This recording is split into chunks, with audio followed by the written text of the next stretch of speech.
మన యొక్క ప్రాణమైన, మన యొక్క దేహమైన, మన శరీరమైన మనం అమితంగా ప్రేమించేదిగా ఉంది.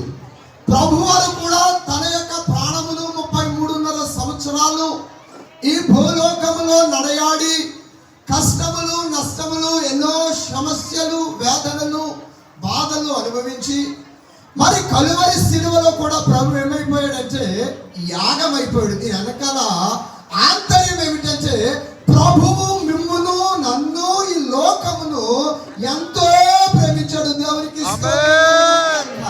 మరి నేనంటాను, ప్రభువు మనల్ని ప్రేమించడమే కాదు, ఈ వేళ మనము కూడా ప్రభువుని ఎంతో ప్రేమించి ఈ సియోను ప్రార్థనా మందిరానికి అనేక ప్రాంతముల నుంచి వచ్చాం. మనం వచ్చాం కదమ్మా.